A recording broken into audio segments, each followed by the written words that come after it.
Hello everyone, welcome to a new video. My name is Misa and today I am filming the second part of my March wrap-up.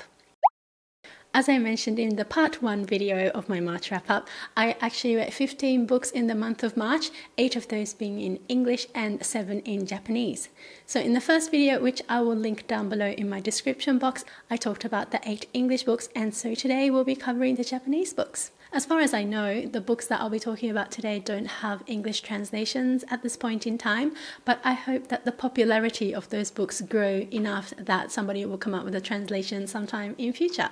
I read my Japanese books on my Kindle because I live outside of Japan, and that is really the only way that I can access Japanese books easily at the moment. But it's great because when I go and surf on Amazon, I get to see recommended books based on what I've read previously, so that's been a great feature. And another great benefit of reading Japanese books on my Kindle is that if I don't understand a word or can't read a kanji, it's really handy to just highlight the word and it'll go straight to a dictionary and tell me how to read that word. So that has been so useful for me because I do struggle to read some of the kanji in Japanese books. One last thing I want to mention before I get started with the books today is that unfortunately I won't be able to answer any questions in regards to Japanese language learning because I basically have no idea. I'm not a language teacher, so I would love to be able to make structured recommendations in future, but that won't be today, unfortunately.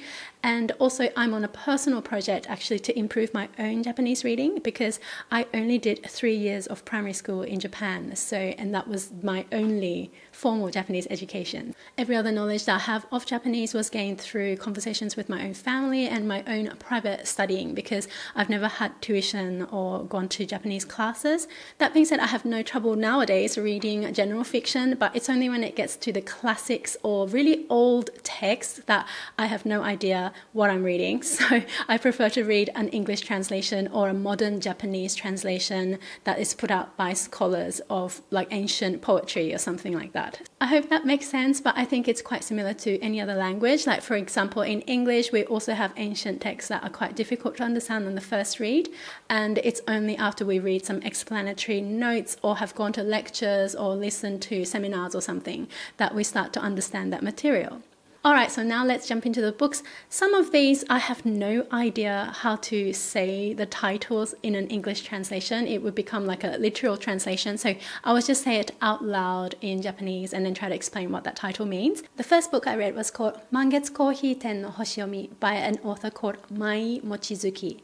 So the title loosely translates as an astrologer in a moonlit cafe kind of thing. This is sort of like a magical realist novel set in contemporary Japan about this cafe that only appears when it's full moon. So there are several characters and each of these characters are going through some sort of slump in their lives, like a disappointment, and they're sort of wandering around town when they come across a sign for this cafe. They go over to the cafe and they are shocked because all of the staff in this cafe are cats and they are talking and walking on 2 legs. So basically the funny thing is that the owner of this cafe is an astrologer, so he's a feline astrologer. So anytime he gets a customer who is a human being but they are going through some hardship in their life, he will sit down with them and read their birth chart to them, and he tells them what he sees in their stars, and it's a way for the characters to regroup from the experiences that they are having in their lives.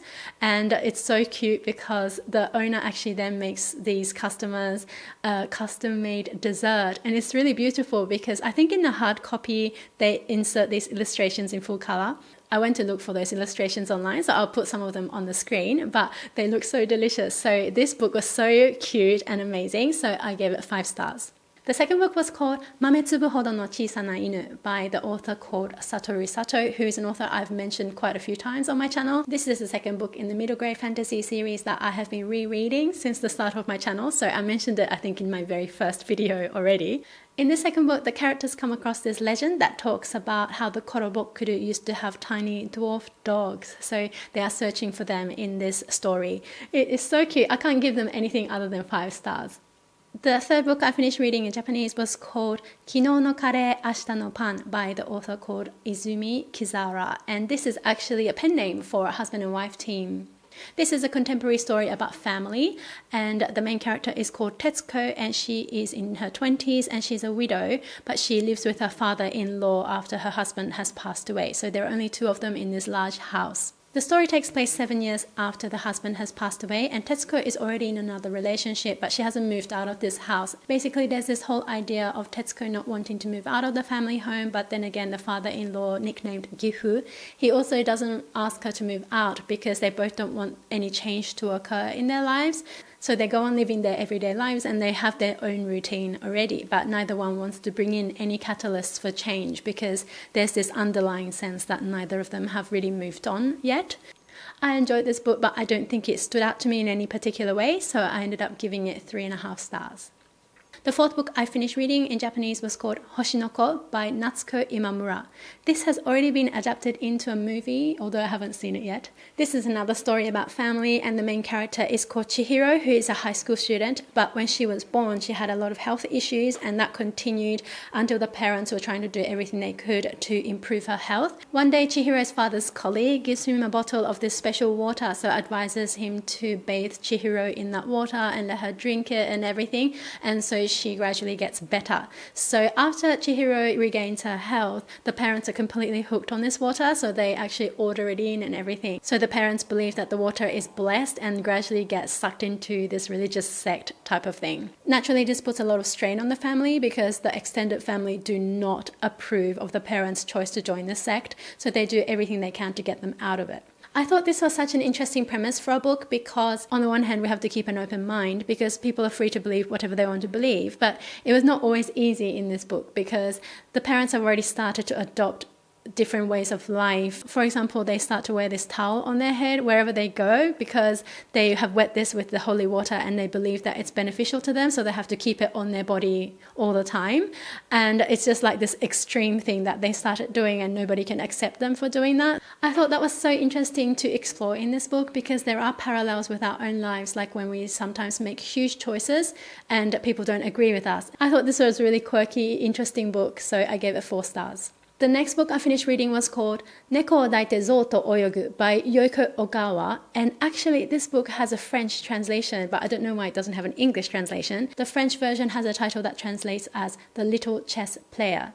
So of course this is a story about chess, and it was really, really good. This was my first Yoko Ogawa book and I absolutely loved this. It has elements of magical realism, so it is really strange and mysterious. So basically the main character is a little boy and he comes across this man who is living in an abandoned bus one day and he teaches him how to play chess. Eventually this boy gets nicknamed Little Alyoshin, named after the grandmaster of chess Alexander Alyoshin, who was a real person. This is such a great book. I hope that one day they will bring out this book in English because Yoko Ogawa books are gradually being translated, so I keep my fingers crossed. I gave this book 4.5 stars and I didn't give it 5 stars because there was some dark elements to this book that I just found a bit too scary for my taste, but I highly recommend it. So if you're able to read French, then the translation is already available. So I might actually try to read this in French because I'm supposed to be studying French anyway. After that, I got hold of The Memory Please by Yoko Ogawa in English, so I'm looking forward to starting that very soon.